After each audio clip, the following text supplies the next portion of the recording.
Hi.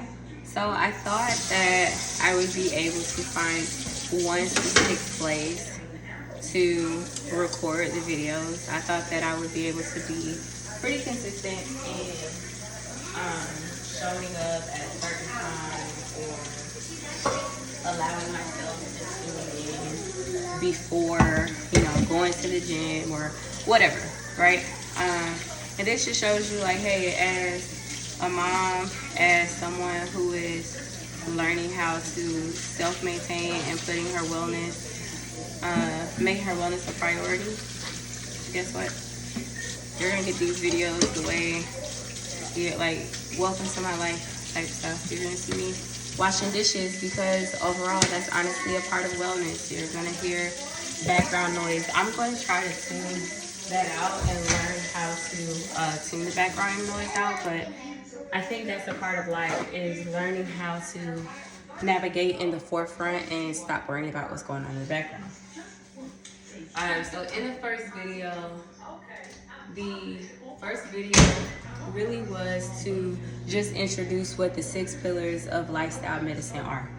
And those are stress management, sleep quality, physical fitness and physical health, nutrition, social connections, and influences of sobriety. So when we look at those and we think like, hey, how do I know if I need to seek a wellness coach, or how do I know if I need help? You know when one of those pillars feel like it's falling. I see, I'm gonna get it. It feels like one of those pillars is literally falling and it's knocking you off balance. So maybe you're not getting enough sleep, maybe you're not eating well. Are you moving? Have you been moving lately? Have you been turning to drugs to escape? And not necessarily like your normal drugs, but anything to knock you off balance. So we're kind of here. Do you take things to make you down here? Do you take things to make you up here? Like, we kind of want to see what our levels of sobriety are, right? So when we realize that something is knocking us off balance, we then turn to the 8 dimensions of wellness to figure out which battery is really draining us. Most people call it 8 dimensions. I like to say we have 8 batteries, and I always compare it to a social battery to say like, hey, my social battery is drained. Well, being that there are 8 other wellness batteries, those being emotional, mental, social, physical, environmental, mindfulness, financial, and occupational.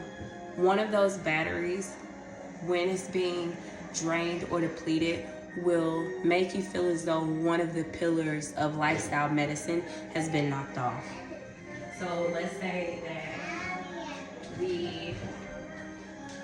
sorry I didn't turn the camera, but let's say that something is knocking us off balance. I'll say, okay, we have identified the fact that we need to look at wellness. If you are suffering in your social battery, like you're showing up for everybody else, or you feel unsupported, that battery can deplete everything. If your house is not clean, if your house, if the air quality is not okay, that can cause your physical health to be depleted, right? So we want to look at those different batteries to see if we are maintaining them to the best of our ability, right? And then once we figure that out, I guess this video will be like an overview, and I'll go over things more in depth as we figure out which direction we want to take this. But once we figure out which one, we determine, how do we determine which one it is? So we'll use a wellness wheel, and I will like tag, I will place it in a link for you to see what a wellness wheel is, and you'll take it and say, hey, what are my levels of satisfaction? What are my satisfaction levels when it comes to each one, right? Just to see where your distress is coming from. Zoe, come eat this, please. Once you figure out which one is being depleted, you then come back and say, okay, I have identified that my social battery is being depleted, and this is what I want to work on first, right? And it may look different for everybody because wellness is subjective, meaning my story is different from your story. However, the benefits of lifestyle medicine are objective, meaning, yes, if you are to participate in at least 150 minutes of exercise a week, you're able to reap the benefits of lower heart risk. You lower the chances of heart risk. You improve your quality of sleep. Like, those are objective. So once we have defined what our level of satisfaction is, we then say, okay, what do we want it to look like? This is where we are able to set goals. Hey, you guys, let's be mindful that I'm over here, okay? And speaking of, right, like, we want to also make sure that if you have to add another battery, for instance, I'm a mom, so one of my batteries may include parenting, right? So just be mindful of your batteries. Like I said, wellness is objective.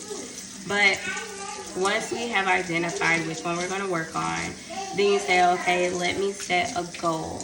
Then we'll work together to set SMART goals. When a SMART goal is being created, you want to make sure that it is indeed SMART. It is specific, it is measurable, it is aligned or achievable, realistic, and then we place it on a time, we place a time bound on it, meaning I want to achieve this within this amount of time. Right? And there are pros and cons of setting goals, because if we cannot achieve that, we then look at words such as resources, support. What do we need in order to redefine this goal? What obstacles do we have? What obstacles do we meet that prevented us from achieving this goal?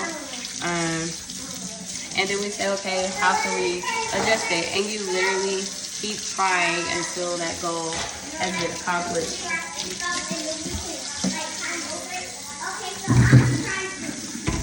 This is going to be exciting. It's one of those things where I personally have let go of judgment and criticism because there's no other way for me to really to do the content. Right, it's just not realistic for me. And like I said, this is wellness. Me taking care of my environment, me cleaning up my dishes. This is wellness for me. So we're going to. I think that YouTube allows it to be at least 12 minutes long. So we'll go to 15 just so that there'll be like low-key mini lessons. But in a nutshell, right, I'm going to give you all of the information I think would be needed in order to start a wellness journey. The next thing we have to be cognizant of is when we're setting our goals, we have to become emotionally aware of where we stand with ourselves. We have to become emotionally aware of our expectations, and that's through improving your emotional intelligence. And when we improve our emotional intelligence, we kind of release ourselves from different traumas that may keep us bound to certain actions. We release different ideals. We release false narratives from our traumas, right? If you grew up with somebody who said you were never good enough, and then now you're battling internally with, oh my gosh, I'm not good enough. Release that stuff. We learn boundaries through emotional intelligence. We learn what triggers are. We learn how to navigate the world while learning how to express, experience, and explore our feelings, because feelings are meant to be felt. We learned that we possibly have mislabeled some emotions, and emotions are really big because we're emotional creatures, right? Our emotions can keep us from progressing, in a sense of, if we do not release those emotions, they can hold us back. If we do not release emotions, they can change our attitude, right?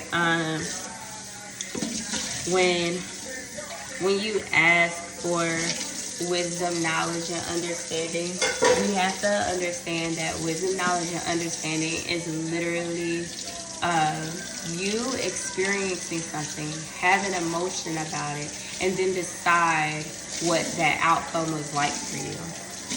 So if our emotions are mislabeled, then an experience that we had can definitely be mislabeled at the end as well.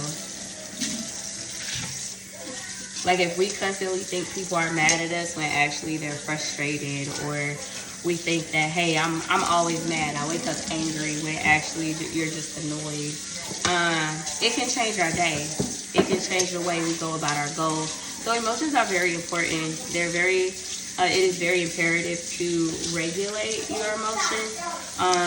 Again, that's where influences of sobriety come in, right?